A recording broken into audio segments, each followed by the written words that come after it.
Also, I think in order to be productive, truly productive, in order to get into it, at least, it's too. You have to believe in yourself in a way. Like you have to believe you can achieve whatever your north star is. You have to believe Oh you can yeah, reach it. yeah, Because it's funny. I see people that are religious with, say, taking care of their pet, or that be a dog, a cat, or whatever. yeah, But they're like they themselves are a mess. yeah. Yeah. Now what you're describing is limiting beliefs. Yeah, and Yeah, it's because I mean we know ourselves the best, and there's a lot of shitty things about all of us. yeah, And if you get caught up in those shitty things, you're not gonna feel like you're worthy of achieving your goals. So even though you have them and you want to do them, there will be things that will get in your way.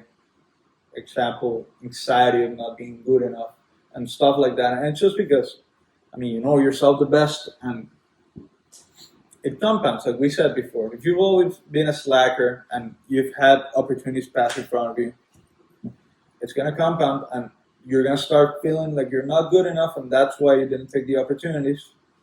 And eventually, you're gonna be taking excellent care of your dog, but you're gonna be a failure to yourself, and not even because you might be successful in whatever you're doing, but if you're not true to yourself and you don't shoot for those goals that only you know, with all your imperfections and all your shittiness, still be able to think that you can do it, then you're just gonna be you're you're gonna fail yourself. You're not gonna be able to live up to your potential. no, yeah, 100%. If you if you don't think you can do whatever you're trying to do, it's never gonna happen. Because Yeah, dude, Henry Ford said that his quote: "If you think you're right, or if you think you're wrong, you're correct." yeah. Or it was, if you think you can do it, or you think you can't do it, you're correct. Yeah, or something like that. Yeah, and that's exactly what you're saying. It's so true, and so many people, so many people are victim to this. And Yeah, I think people just need to. I think that people, unless you're born a genius or you just have the right guidance throughout your life, people don't think they can make a difference. You know what I mean? And that happens to a lot of people. The reality is that the lower you're born in the socioeconomic chain or triangle, whatever you want to call it, the more you have to fend for yourself, and the less you have time to think what it is that you want to do. yeah, survival. It Yeah, becomes exactly. survival. And you can only really be successful and reach your north star, at least I think, when you combine whatever you want to do with something that someone needs, whether that be a Yeah. person or, most importantly, your community, the world, the Yeah. country, whatever the fuck you want to name it. You just have to merge those two. I think people, I mean, and for good reason, they get caught in fending for themselves and doing what gives them profit, what helps them, Yeah. and they just stay in there. And so No. many people with good potential are just wasted. Yeah, dude. In like, to repeat what you just said in another way, the thing with achieving north stars that are actually like big, that are big dreams, that you would describe as big dreams, is long term horizons. Right. And for long term achievements, you need short term sacrifice. But what happens when you're born further down into the socioeconomic class or group or whatever, you can't afford to make short term sacrifices. That's true. And then by nature, you're unable to strive for the long term goals. Because you cannot have long term goals without short term sacrifice. If you could, everyone would do it. Right. And then it's no longer a big dream. Then it's normal. It's normality. It's what everyone does. That's true. So I mean that's I the mean, issue, right? that also comes with. I mean, there's many issues embedded in this, but that also comes with more. I think at least more focused and more accessible education.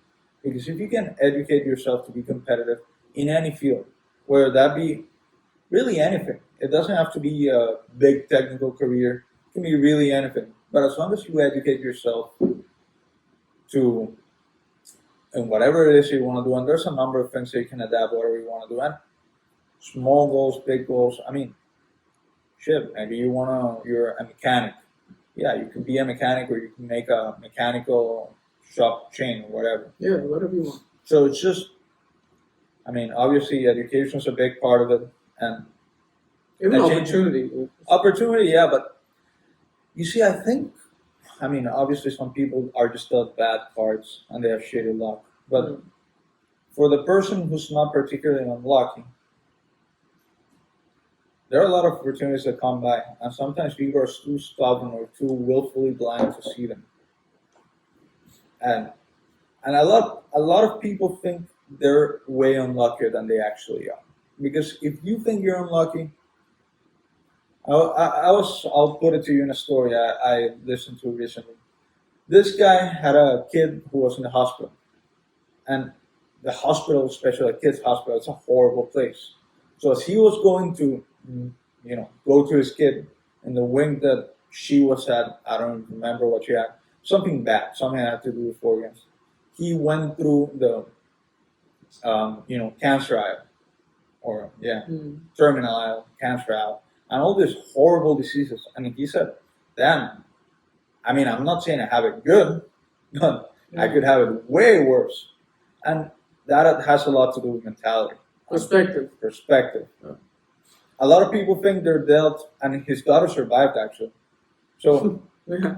it was a shitty situation, but it could have been a lot worse. And sometimes people get boxed up in shitty situations and completely choke and annihilate any opportunity that they might have in the future.